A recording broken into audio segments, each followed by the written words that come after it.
नमस्कार सभी साथियों को, सभी को राम राम, खम्मा गणेर, राधे राधे, गुड आफ्टरनून भाई। रीट मेंस 2026 चाहे लेवल प्रथम से हो चाहे लेवल सेकंड से हो, दोनों के अंदर समान रहती है। राजस्थान जीके, शैक्षिक परिदृश्य, समसामयिक, मनोविज्ञान और कंप्यूटर, तो इनसे जुड़े हुए ये सेकंड मॉडल पेपर हमारा रहेगा। इससे पहले एक मॉडल पेपर हमने अटेंड कर लिया है, देख लिया है। आप जुड़िएगा, प्रत्येक मॉडल पेपर को अटेंड कीजिएगा। इसी प्रकार एग्जाम तक आपके लिए ये जो पार्ट है, इसके क्वेश्चनों का मॉडल पेपर टॉपिक वाइज, यानी यहां पर जो ये आज हमारा मॉडल पेपर रहेगा, इसमें 6 ही टॉपिक रहेंगे। 6 टॉपिक के सिलेक्टिव क्वेश्चन है वो आपके सामने आने वाले हैं दोस्तों। एक सीट आपकी पक्की होगी अगर इन क्वेश्चनों को आप प्रतिदिन अटेंड करते जाते हैं, इन मॉडल पेपर को आप प्रतिदिन आने वाले मॉडल पेपर को अटेंड करते जाते हैं। आप अपना टाइम है कि सर इस टाइम मॉडल पेपर परमानेंट डाल दिया करो, तो वो टाइम भी कमेंट के अंदर बता सकते हो। लेकिन उससे पहले एक बार सभी साथी इस वीडियो को लाइक, शेयर और चैनल को सब्सक्राइब करना ना भूले दोस्तों। तो ये मॉडल पेपर 2 नंबर रहेगा और रामबाण मॉडल पेपर है, पहले ही बता रहा हूं मैं, यानी कि इसको मिस करना बहुत खतरनाक आपके लिए हो सकता है। पद कम है, सिलेक्टिव तैयारी हमें करनी है और सिलेक्टिव तैयारी स्पीड के साथ कुछ अमन ऑनलाइन क्लासेज पर ही होगी दोस्तों। राजस्थान के अंतर्राष्ट्रीय सीमा पर 4 जिले हैं। एक है जैसलमेर, बाड़मेर, बीकानेर और श्रीगंगानगर स्थित है। इनमें से सर्वाधिक लंबी सीमा किस जिले की लगती है, वो आपको पूछा गया है। 5वां फड़ौदी वाला मैटर हटा देना, फड़ौदी अंतर्राष्ट्रीय सीमा पर नहीं है, 4 ही जिले अंतर्राष्ट्रीय सीमा पर है। और इसका प्रूफ लेना है तो आरबीएससी की जो नई किताबें आई है उनके अंदर आपको मिल जाएगा। 4वीं या 5वीं कक्षा की जो किताब है उसके अंदर नया मैप दिया हुआ है। सही आपका रहेगा जैसलमेर। 464 किलोमीटर लंबी यह अंतर्राष्ट्रीय सीमा पाकिस्तान के साथ बनाता है दोस्तों। नेक्स्ट है क्वेश्चन नंबर 2, देखिएगा। निम्न में से राजस्थान का कौन सा शहर पाकिस्तानी सीमा के सबसे निकट है? राजस्थान का वह शहर जो पाकिस्तान की सीमा के सबसे निकट है वो है श्रीगंगानगर। कौन सा है बेटा? श्रीगंगानगर पाकिस्तान की सीमा के सर्वाधिक नजदीक है। नेक्स्ट है, निम्नलिखित में से किस जिले की सीमा अंतर्राष्ट्रीय व अंतर्राज्यीय दोनों सीमा है? जो अंतर्राष्ट्रीय सीमा भी बनाता है, अंतर्राज्यीय सीमा भी बनाता है, इन जिलों में से कौन सा है? तो वो है बाड़मेर। बाड़मेर किसके साथ? गुजरात के साथ सीमा बनाता है और पाकिस्तान के साथ सीमा बनाता है। इसी प्रकार गंगानगर की अगर हम बात करते हैं तो गंगानगर इधर पंजाब के साथ सीमा बनाता है और इधर पाकिस्तान के साथ सीमा बनाता है दोस्तों। नेक्स्ट क्वेश्चन देखिएगा। राजस्थान आकार में कैसा है? तो राजस्थान आकार में पतंगाकार या असम चतुर्भुजाकार है। पतंगाकार या असम चतुर्भुजाकार है दोस्तों। क्वेश्चन नंबर 5 है, विश्व में राजस्थान किस गोलार्ध में स्थित है? विश्व के अंदर राजस्थान किस गोलार्ध में? यहां से आपको राजस्थान भारत में भी पूछा जा सकता है, एशिया में भी पूछा जा सकता है और विश्व में भी पूछा गया है, तो किसी से भी पूछा जा सकता है। और सही रहेगा इसका उत्तर उत्तरी पूर्वी गोलार्ध में। किसमें है? उत्तरी पूर्वी गोलार्ध में। नेक्स्ट क्वेश्चन है, राजस्थान के उत्तर से दक्षिण तथा पूर्व से पश्चिम विस्तार में कितना अंतर है? उत्तर से दक्षिण विस्तार 826 किलोमीटर, पूर्व से पश्चिम 869 किलोमीटर, 879 किलोमीटर। और जब अंतर निकालते हैं तो अंतर कितना आता है? 43 किलोमीटर का अंतर आता है। कितने किलोमीटर का? 43 किलोमीटर का अंतर आता है। नेक्स्ट क्वेश्चन है, राजस्थान के निम्न जिलों को पूर्व से पश्चिम की ओर सही क्रम में व्यवस्थित कीजिए। कुछ जिले आपको दिए गए हैं जिनको पूर्व से पश्चिम में सही क्रम के अंदर व्यवस्थित करना है। तो देखिएगा भाई, बूंदी, अजमेर, उदयपुर और नागौर, यहां पर ये जिले आपको दिए गए हैं। सबसे पहले पूर्व के अंदर आएगा आपका बूंदी, तो 1 नंबर बूंदी, अजमेर, उदयपुर और नागौर।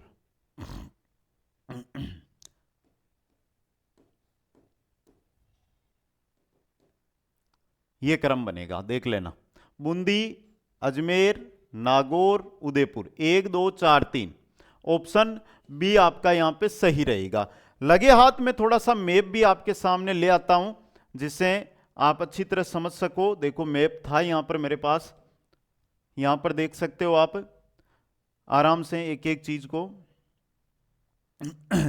यहां पर अगर कुछ भी समझ में ना आए तो आराम से देखते हुए, बूंदी आ गया यहां पे, अजमेर आ गया यहां पे, उदयपुर, नागौर आ गया यहां पे और उदयपुर आ गया यहां पे। समझ गए आप? अगले क्वेश्चन में चलिएगा। सुमेलित कीजिए अक्षांश या देशांतर। देखो ये जिले दिए गए हैं, इनका जो या तो अक्षांश दिया हुआ है या देशांतर दिया हुआ है। अक्षांशीय विस्तार भी है, देशांतरीय विस्तार भी है। इस अक्षांश को यहां से हटाकर देशांतर या अक्षांश यहां पे कर दो। ये क्वेश्चन काफी डीपली क्वेश्चन है, काफी कठिन भी क्वेश्चन है, और इनको क्या करना है, हमें सुमेलित करना है। सबसे पहले मैं अगर बांसवाड़ा की बात करता हूं तो बांसवाड़ा है 23 डिग्री 3 मिनट उत्तरी अक्षांश, 23 डिग्री 3 मिनट उत्तरी अक्षांश, सीमा की बात हो रही है यहां पे। अगला दिया हुआ है यहां पर जैसलमेर, और जैसलमेर 69 डिग्री 30 मिनट पूर्वी देशांतर, 69 डिग्री 30 मिनट पूर्वी देशांतर पर है। आगे आया धौलपुर, धौलपुर हमें पता है 78 डिग्री 17 मिनट, 78 डिग्री 17 मिनट पर है। और श्री गंगानगर 30 डिग्री 12 मिनट उत्तरी अक्षांश पे। 3 2 4 1, 3 2 4 1। तो राजस्थान का अक्षांशीय और देशांतरीय विस्तार है, उससे रिलेटेड ये क्वेश्चन आपको दिया गया है। क्वेश्चन नंबर 9, जिस जिले से 70 डिग्री पूर्वी देशांतर रेखा गुजरती है वो कौन सा है? 69 डिग्री जो रेखा है वो जैसलमेर की पश्चिमी सीमा है, तो यहां पर किस जिले से गुजरेगी? ये 70 डिग्री जैसलमेर से गुजरेगी। क्वेश्चन नंबर 10, दोहरे पेचदार सिरे वाली ताम्रपिन किस सभ्यता की विशिष्टता को व्यक्त करती है? थोड़ा ध्यान से देख लेना बेटा, शायद ही आपने ये क्वेश्चन अभी तक पढ़ा हो और एग्जाम के अंदर अगर आ गया तो गलती कर जाओगे। दोहरे पेचदार सिरे वाली ताम्रपिन किस सभ्यता की विशेषता को व्यक्त करती है? किसकी? गणेश्वर सभ्यता की। किस सभ्यता की? गणेश्वर सभ्यता की। नेक्स्ट है, निम्न में से कौन सा सभ्यता स्थल दक्षिणी राजस्थान में स्थित है? वह सभ्यता स्थल जो दक्षिणी राजस्थान में है वो बताना है भाई। जल्दी से एक बार कमेंट करके बता दीजिएगा। तो देखिएगा, दक्षिणी राजस्थान में बालाथल, बालाथल दोस्तों। क्वेश्चन नंबर 12 देखिएगा, नीचे दिए गए कथनों के आधार पर सही कूट का प्रयोग कर सही उत्तर का चयन कीजिएगा। चलो भाई देखते हैं। पहला, बालाथल पुरातात्विक सभ्यता स्थल उदयपुर जिले में स्थित है, एकदम सही है, तो दक्षिण में आ गया ये। बालाथल सभ्यता स्थल की खोज डॉक्टर वीएन मिस्र के नेतृत्व में 1962-63 ईस्वी में की गई, यह भी सही है आपका। पहले बात, बालाथल की यहां से कंप्लीट जानकारी आ रही है तो यह भी ध्यान से ले लेना। तो कथन 1 व 2 दोनों यहां पर सही रहेंगे। नेक्स्ट क्वेश्चन है, किस पुरातात्विक स्थल के उत्खनन में 11 कमरू युक्त एक विशाल भवन की प्राप्ति हुई है? 11 कमरू वाला एक विशाल भवन कहां से मिला था? यह मिला था बालाथल से। कहां से मिला था भाई? बालाथल से यह प्राप्त हुआ था। नेक्स्ट क्वेश्चन देखिएगा, गणेश्वर सभ्यता स्थल के संबंध में असत्य कथन का चयन कीजिएगा। जो गलत कथन है वो बताना है। गणेश्वर सभ्यता का उत्खनन कार्य आरसी अग्रवाल की देखरेख में हुआ, सही है। गणेश्वर सभ्यता को ताम्रयुगीन सभ्यता की जननी कहा जाता है। यहां से मछली पकड़ने के कांटे के साक्ष्य मिले, एकदम सही है, तांबे का था वो। गणेश्वर सभ्यता बनास के पास थोड़ी है, कांतली नदी के पास है। किसके पास है? कांतली नदी के पास है। तो ऑप्शन चौथा है जो यहां पर गलत दिया हुआ है। क्वेश्चन नंबर 15, डीपी अग्रवाल ने रेडियो कार्बन विधि के आधार पर गणेश्वर सभ्यता का कालक्रम क्या निर्धारित किया? डीपी अग्रवाल ने रेडियो कार्बन पद्धति के आधार पर जो गणेश्वर सभ्यता है इसका जो काल बताया है वो बताया 2800 ईसा पूर्व है। कितना बताया है? 2800 ईसा पूर्व है दोस्तों। नेक्स्ट क्वेश्चन है, आयताकार भुर्जिया किस उत्खनन स्थल से प्राप्त हुई है? आयताकार भुर्जिया प्राप्त हुई है, ये हुई है बालाथल से। किससे? बालाथल से। नेक्स्ट क्वेश्चन देखिएगा, बालाथल सभ्यता के संबंध में सत्य कथन का चयन करें। चलो भाई देखते हैं। बालाथल सभ्यता का उत्खनन 1993 ईस्वी में डॉक्टर वीएन सिंधे, आर के मोहंते, डॉक्टर देव कोठारी, डॉक्टर ललित पांडे द्वारा किया गया। यहाँ के निवासी सूती कपड़ा बुनने की जानकारी रखते थे। यहाँ से 4000 ईसा पूर्व का कंकाल मिला है जिसको कुष्ठ रोग का प्रमाण माना जाता है। यहाँ से किसी भी प्रकार के लोडकाल के अवशेष प्राप्त नहीं हुए हैं। तो पहली बात, यहां पर जो उत्खनन की बात है इस क्वेश्चन को आप थोड़ा ध्यान से देखिएगा। खोज और उत्खनन देखिए आराम से और बताएं भाई कुछ बदलाव है या नहीं है। यहां से किसी भी प्रकार के लोडकाल के अवशेष प्राप्त नहीं हुए हैं, यह गलत है, प्राप्त हुए हैं भाई। अगला क्वेश्चन, दिल्ली सुल्तान अलाउद्दीन खिलजी द्वारा 1303 ईस्वी में जीत के बाद खरीजाबाद नाम से किस दुर्ग का रखा गया? खरीजाबाद, खरीजाबाद किसका का रखा गया था? 1303 में जीता था चित्तौड़ को। देखो 1301 में कहां गए थे? एक के रणथंभौर में, यह क्रम पूछा जाता है भाई। 1303 में कहां गए बेटा? चित्तौड़ में। 1308 में कहां गए? सिवाना, जालोर दुर्ग की कुंजी। 1311 में कानड़दे पड़ा होगा, जालोर। तो ये क्रम पूछ लिया जाता है, 1301, 1303, 1308, 1311। नेक्स्ट, जालोर दुर्ग का प्रसिद्ध शाखा, तो जालोर दुर्ग 1311-12 में, 1311-12 के अंदर प्रसिद्ध शाखा जालोर के अंदर होता है। नेक्स्ट क्वेश्चन है, चित्तौड़गढ़ दुर्ग को यूनेस्को की विश्व विरासत सूची में कब शामिल किया गया था? चित्तौड़ का किला है, इसको यूनेस्को की विश्व विरासत स्थल है, उसमें कब शामिल किया गया था? 2013 के अंदर। कब? 2013 के अंदर। नेक्स्ट है, सुमेलित करो भाई, दुर्ग और नदी। कौन सा दुर्ग किस नदी के तट पर है ये बताना है। बटनेर दुर्ग है, ये घग्गर नदी के तट पर है। गागरोन आऊ है काली सिंध के तट पर, आऊ है काली सिंध के तट पर। शेरगढ़ दुर्ग बारावाला, शेरगढ़ दुर्ग बारावाला है ना, ये परवन नदी के तट पर है। और भैंसरोडगढ़ ये चंबल व बामनी के संगम पर, चंबल व बामनी के संगम पर। 2143, 2143 ऑप्शन बी है जो सही रहेगा। नेक्स्ट है, राजस्थान का कौन सा किला दुर्ग स्वर्णगिरी के नाम से प्रसिद्ध है? स्वर्णगिरी, देखो एक तो लिखा हुआ है स्वर्णगिरी, एक होता है स्वर्णगिरी, दोनों अलग अलग है। स्वर्णगिरी तो कहते हैं जालोर के किले को, और स्वर्णगिरी कहते हैं जैसलमेर दुर्ग को, याद रखना ये। नेक्स्ट है, असुमेलित युगम का चयन कीजिएगा। जैसलमेर में मेहरानगढ़ कहां आ गया भाई? सोनारगढ़ है यहां पर। तो बीकानेर, जूनागढ़, करौली, तिमनगढ़, राजसमंद, कुंभलगढ़। समझ गए? अगला क्वेश्चन नेक्स्ट है, सुमेलित कीजिए किला व मजार। तिजारा का, जालोर का, गागरोन का, तारागढ़ का। अब देखो, तिजारा के किले में है हजरत गदन साहब की मजार, जालोर में संत मलिक शाह की मजार, गागरोन में संत मिट्टे शाह की मजार, और तारागढ़ दुर्ग में है मीरा साहब की मजार। तो सीधा क्रम दिया हुआ और सीधा क्रम पहले ऑप्शन में है, तो ऑप्शन ए आपका सही रहेगा। नेक्स्ट है, कटारगढ़ किस दुर्ग में स्थित है? बहुत अच्छा क्वेश्चन है। कटारगढ़ सबको पता है, कटारगढ़ किस में है? तो कटारगढ़ है कुंभलगढ़ में। कटारगढ़ कहां पर है बेटा? कुंभलगढ़ दुर्ग के अंदर कटारगढ़ स्थित है। नेक्स्ट क्वेश्चन है, स्माइल 2.0 की मुख्य बात क्या है? बहुत अच्छा क्वेश्चन है। स्माइल 2.0 है, इसकी मुख्य बात क्या है यह आपको बतानी है भाई। और देखो स्पीड क्यों लेकर चल रहा हूं, क्योंकि मेरा टारगेट होता है कि अगर 50 क्वेश्चन है ना, तो ये 50 क्वेश्चन मात्र 20 मिनट में ही पूरे होने चाहिए। समझ गए? तभी मजा आता है। अंतिम समय में यही प्रार चलती है, 45 दिन का समय हमारे पास है। अब देखो, कक्षा वाइज ग्रुप बनाने का प्रावधान है। कक्षा 1 से 5 तक सप्ताह में एक बार गृह कार्य आधारित कार्यक्रम है। कक्षा 6 से 8 तक सप्ताह में 2 बार गृह कार्य आधारित कार्यक्रम है। स्माइल 2.0 की तीनों बातें हैं, तो प्रयुक्त सभी ऑप्शन डी सही रहेगा। अगला क्वेश्चन, स्माइल 3.0 कार्यक्रम कब शुरू किया गया? स्माइल 3.0 कार्यक्रम है, यह शुरू हुआ था 2021 में, 21 जून को, 21 जून 2021, 21 जून 2021 के अंदर। नेक्स्ट है, शिक्षावाणी योजना के संबंध में असत्य कथन का चयन कीजिएगा। शिक्षावाणी योजना है, इसके संबंध में असत्य कथन कौन सा है? पहला, इसका प्रारंभ 11 मई 2020 को हुआ। इसका प्रसारण ऑल इंडिया रेडियो पर राजस्थान के 25 स्टेशन पर पूर्णतः निःशुल्क प्रसारण था। इसका प्रसारण समय सुबह 9 बजे से 10 बजे तक रहेगा। गलत है भाई, शाम को रहता है। प्रत्येक शनिवार को हवामेल कार्यक्रम प्रसारित किया जाएगा, यह भी सही है। तो सी ऑप्शन गलत है यहां पे। क्वेश्चन नंबर 29, मुख्यमंत्री विश्वकर्मा पेंशन योजना के संबंध में कौन सा कथन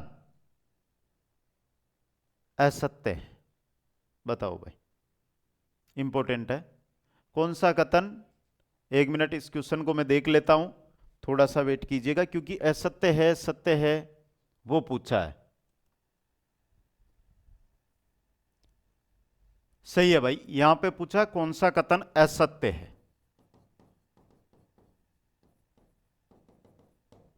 पहला देखो, इसका प्रारंभ 16 नवंबर को हुई थी 2024 के अंदर, पहला ही गलत है।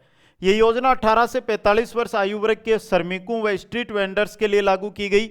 इस योजना में 60 से 100 रुपए मासिक प्रीमियम देने पर 60 वर्ष उपरांत 3000 रुपए प्रतिमाह पेंशन प्राप्त होगी। ये दोनों सही है भाई।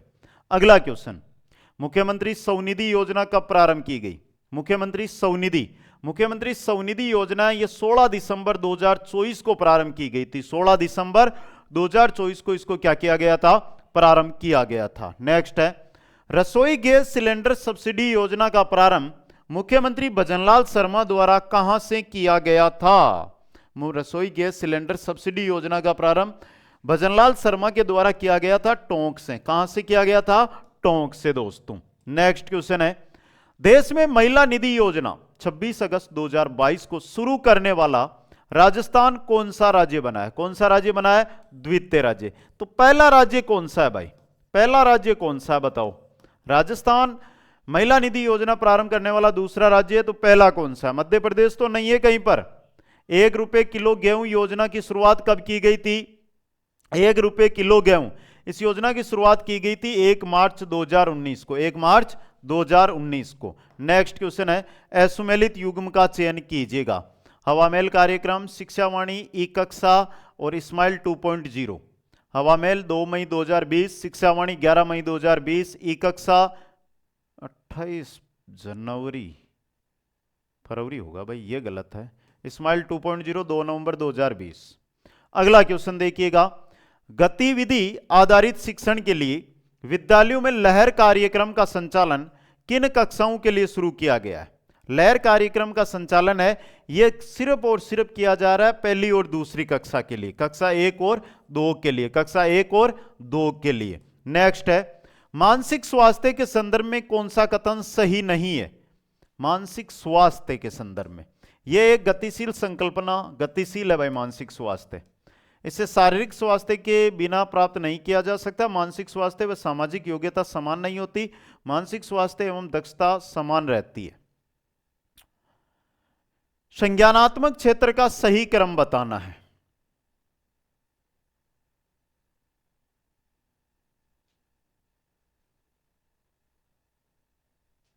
संज्ञानात्मक ज्ञान, अवबोध, अनुप्रयोग, विश्लेषण, संश्लेषण और मूल्यांकन। पहले ज्ञान, फिर उसका अवबोध, फिर उस पर अनुप्रयोग करो, फिर विश्लेषण, फिर संश्लेषण और फिर उसका मूल्यांकन। ये इंपॉर्टेंट क्वेश्चन बन सकता है, याद कर लेना। क्रम ही तो याद करना है ना इसका तो। नेक्स्ट कूट मिलान करें मनोविश्लेषणवाद, व्यवहारवाद, प्रक्रियावाद और साहचर्यवाद, प्रेरकवाद, सॉरी मैंने ध्यान नहीं दिया इस पे। देखिएगा बेटा मनोविश्लेषणवाद सिगमंड फ्राइड ने, व्यवहारवाद वाटसन सबने पता है, प्रेरकीय संप्रदाय ये विलियम मैकडूगल का है और साहचर्यवाद है जॉन लॉक का। 2 3 4 1 ऑप्शन बी यहां पर क्या रहेगा? सही रहेगा। नेक्स्ट क्वेश्चन है मनोविज्ञान मानव व्यवहार और मानव संबंधों का अध्ययन है। मनोविज्ञान की परिभाषा किसने दी थी? यह परिभाषा किसने दी थी यह आपसे पूछा गया है। तो यह परिभाषा है क्रो एंड क्रोकी, क्रो एंड क्रोकी। नेक्स्ट है किस स्थान पर प्रथम मनोवैज्ञानिक प्रयोगशाला की स्थापना की गई थी? लिपजिंग में। कहां पर? लिपजिंग के अंदर। नेक्स्ट क्वेश्चन है शिक्षा मनोविज्ञान नहीं है क्या? बालक का व्यवस्थित अध्ययन है, नॉर्मेटिव नहीं है, शैक्षिक परिस्थितियों में मनोवैज्ञानिक नियम का अनुप्रयोग है, मानव की शैक्षिक वृद्धि व विकास का अध्ययन मनोविज्ञान है। नेक्स्ट है शिक्षा मनोविज्ञान मनोविज्ञान की वह शाखा है जो शिक्षण एवं सीखने से संबंधित है। यह कथन दिया गया था।